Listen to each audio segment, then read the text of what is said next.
na moon and ano tawag dito? Beauty milk, yung parang strawberry shortcake, yung kay Bea B, ganon. Okay, sabi ni Kuya dito, yung cargador sa amin, kasi walker tawag namin dito, ha. Okay, hindi ko alam, pero first time ko lang narinig yan, or kahit saan man. Pero yung cargador dito sa amin is nagbubuhat ng mga gulay, ng mga bigas, mga ganon. Kakaiba yung cargador sa inyo. Third year. Diba? Ganon yun. Pag kargador, nagbubuhat ng mga mabibigat. Yun ang ibig sabihin ng kargador. Bakit iba sa kanila?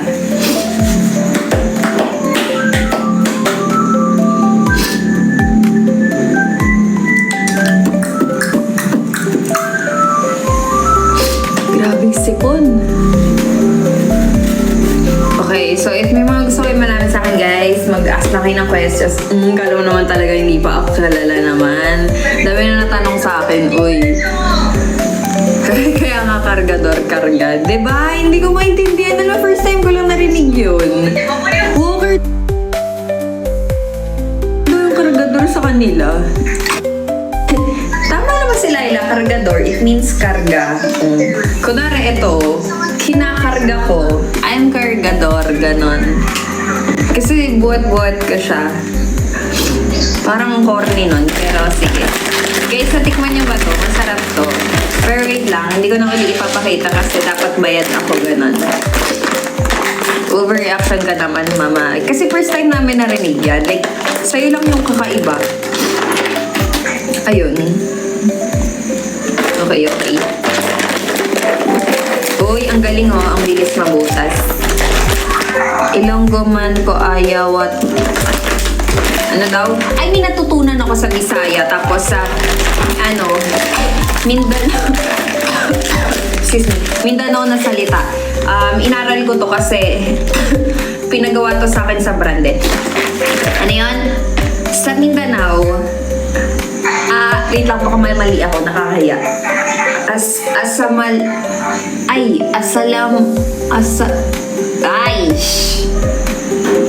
Asamalam alaykum. Ay, hindi. Huwag na nga! Kainis! Galing ko pa naman dun.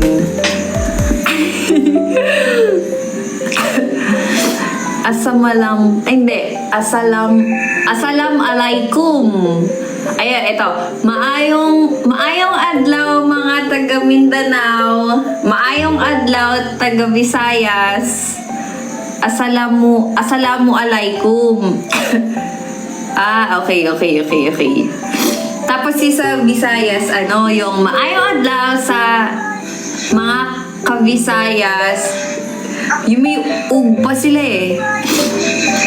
Yung reply mo, malay ko sa'yo. Hindi na adlaw. Adlaw is means, magandang umaga? Maayong adlaw. Ano yung maayong adlaw sa imong tanan? May ganun ba? Mayong gabi na. Sorry. Araw-araw. Umaga. Sabihin mo, te, gwapa ko. Ano yung gwapa ko?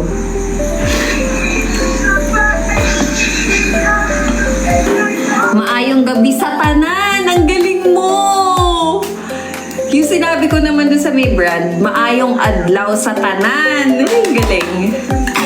Alam mo, ang hirap nun. Kasi, di ba, may script ako, pero kapag sasabihin ko siya on camera, is parang, pero wala akong binabasa. So, stress ako kasi nabubulol ako. Alam mo, parang di lang ako nagtitirintas na gano'n. So, hirap na hirap ako na, ganun pa ako na pag nagkakamali ako, ganun ako, ang hirap.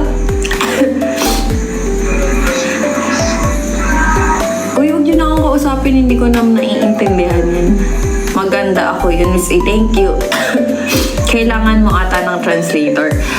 Anyways, ginamit ko lang naman yun sa brand. So, ang galing. Pero tinanong ko nga, sabi ko ganon, Miss, tama po ba yung pagkakasabi ko? Oo daw, ang galing ko daw. Kasi siya daw, pinapractice niya yun. Mali-mali daw siya nung kinagabihan. So, I'm proud of myself kasi ang galing ko. Kaya, alam niyo guys, magaling ako sa mga on the spot na kunwari, parang hosting, ganon. Pero kapag sasabihin mo na, yung kailangan ko pa aralin, ganon, hindi ko siya, nakakalimutan ko siya. Pero pag ginuo mo ko on the spot, tas may script, kaya kong gawan yan ng flow, ganon. Kaya pwede kong maging host ng mga TV something. Ayan. Kasi, meron nag-invite sa akin na isang, parang, sa isang company. Tapos ngayon, pinabasa nila ako ng script. Pinabasa nila ako ng script ng mga yung sa may TV show. Tapos, ang tag dito. Ayun, binasa ko sa kanila, tapos binibidyohan nila akong gano'n. Pero yun talaga pang video kasi nagano ako ng VTR. So, galing. Siguro na-amaze nila kasi parang alive ako kung paano magsalitang gano'n. Kasi magaling ako pag on the spot, pero pag sasabihin mo na medyo nahihirapan ako.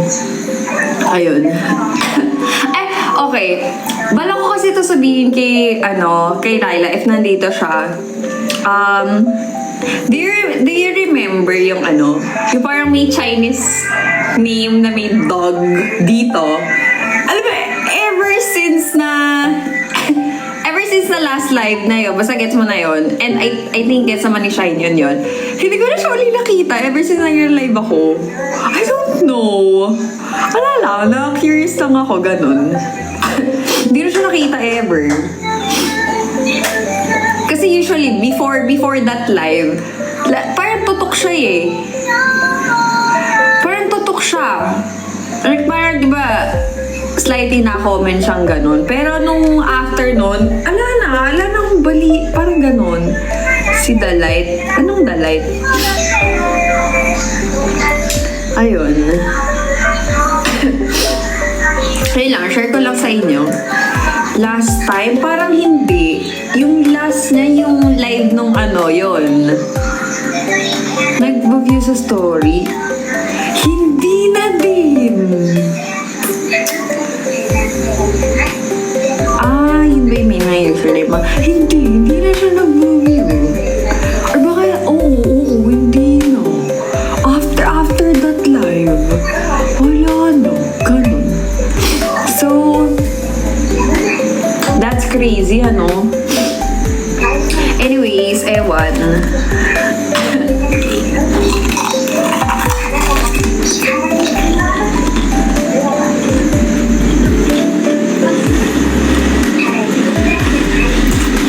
Masarap naman siya. Lasang crackers, lasang propek.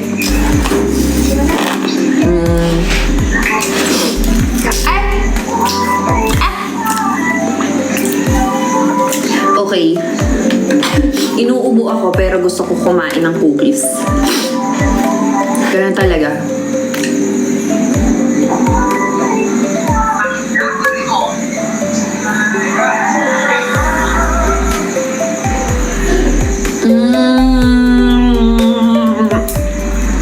Oo nga, Ayan. Dahil ba nagawa niya yung mission niya, wala na, ganon. Grabe naman yan. Mission impossible. Guys, kumain na ba kayo?